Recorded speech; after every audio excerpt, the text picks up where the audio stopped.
Okay. I'm ready. So myth busting. Safety first. Myth busting is that the divorce decree is this magical document that say you and I were married, Darcy, and we got a divorce, and you got awarded the house, or I got awarded the house, and the mortgage is in both of our names. That this magical divorce decree says Keith gets the house, and all is well. I have no rights to the house anymore. No rights it's to the his. house. It's mine. You don't have to worry about the mortgage payments. You're fine with that. I didn't want that house anyways. Right. So the myth that we want to bust right now is that when one party gets the mortgage, it has zero impact on the other party's credit score. Wait a minute. So you get awarded the house. I get the house, and I have to take over the mortgage. And so it's going to affect my credit score? Yep. Well, that's the myth. Is it? Is it going to affect your credit score? You tell me. No, actually, I do know the answer, but. Yes, it will absolutely affect your credit score. So what happens, guys, is when a judicial assignment of debt happens, right? In this case, in this illustration, I'm responsible for the mortgage. If I come up, I lose my job and I miss a couple mortgage payments, it's going to show up on my ex's credit report because that trade line is still in force. You're still technically responsible to the creditor, though judicially you're not responsible for it.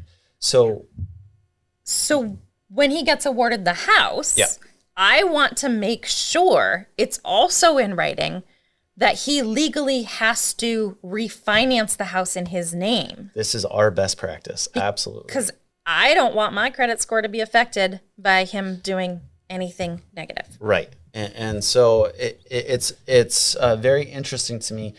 In the mortgage underwrite, if I was awarded the house and Darcy goes to apply for a new house, we're not going to hit her debt to income ratio with this mortgage that was assigned to me, right? It's debt assigned to others. I can exclude it from her qualifications. So she could go out and buy another house. No problem. However, if I just say, well, I'm super mad at Darcy, I'm going to screw up her life and go to foreclosure on my house, and now she has to deal with a foreclosure on her record for the next 7 years, that's going to hurt her severely.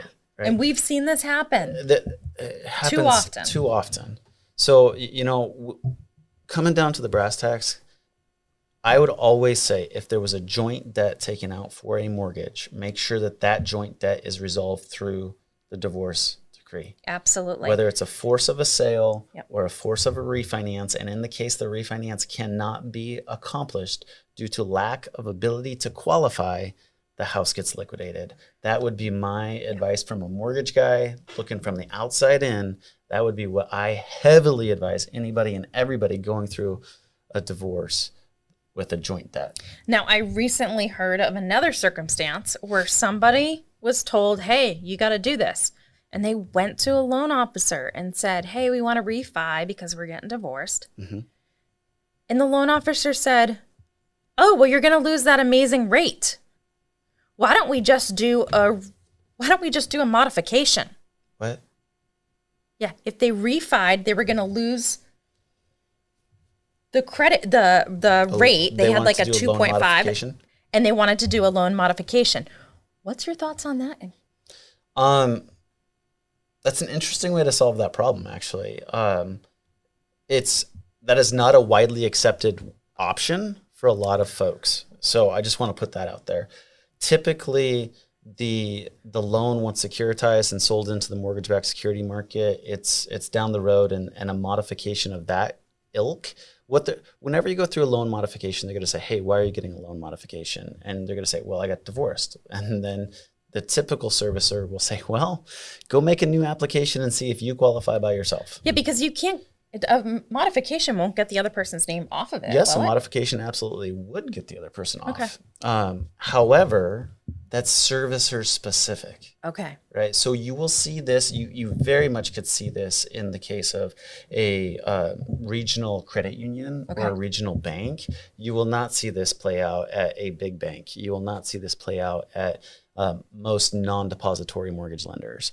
And that's why I paused for a second. I'm like, yeah, that's a really curious way.